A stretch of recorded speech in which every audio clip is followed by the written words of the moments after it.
We arrived on the field on May 27th, 1977. At the time, we were the youngest family on the field. We were both. My wife was 24. I was 23 years old, and our son was not quite 2 years old when we came.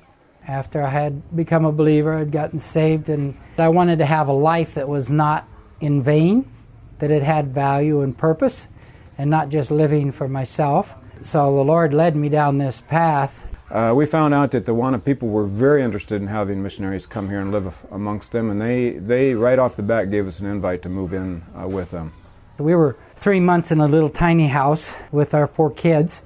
We were about 7 days getting in here. It was 3 days of hard hiking. I was very uncomfortable at the thought of moving in. It was a scary thing to me, really scary. When the day finally came for us to move in, we got on the little Super Cub airplane. The moment I stepped off the plane, I knew that this was exactly where God wanted us to be, and I never had a doubt in my mind since that time, and I felt very comfortable living here ever since.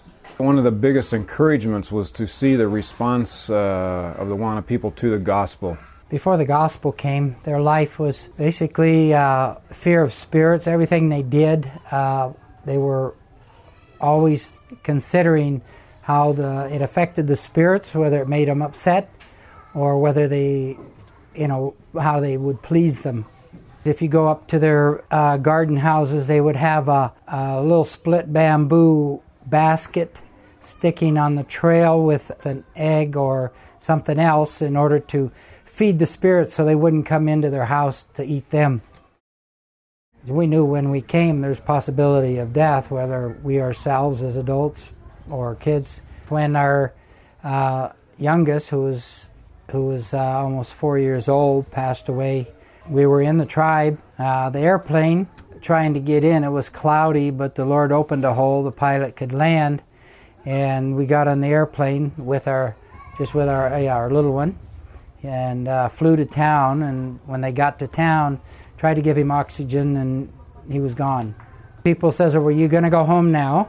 My wife says, "No, we've come to bring you a message, and it's too important to go home." Then I started teaching after the death of our son, and it was about 3 months later that we had the first believer. We had a huge response. I think, it was in end of 1981 we had our first believers. All of a sudden it was like the lights came on, and we just had hundreds of people that came to know the Lord within a 2 or 3 year span. You know, the Wana people had a belief that there used to be a people living amongst them called the Power People. And they believed that these Power People became disgruntled, and they left the Wana people and went to the end of the land, or the end of the earth. I've been told this many, many times, but I was told this again just this morning, that they believed that these Power People would come back to bring them physical wealth.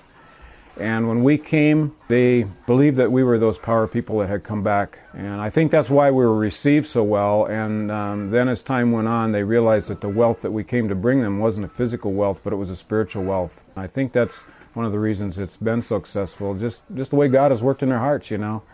Nothing that we've done, but just God working in their hearts. And I wouldn't have it any other way. There's no regrets. I was just telling the guys yesterday in the meeting, took them to Philippians 4:1, and how Paul said that the Philippian believers were his joy and his crown, you know, and that's the way we feel about it. I mean, I realize what I could have had, you know, had I stayed back in the States, but I look at what's happened here, and there's no other joy that could compare to this, you know.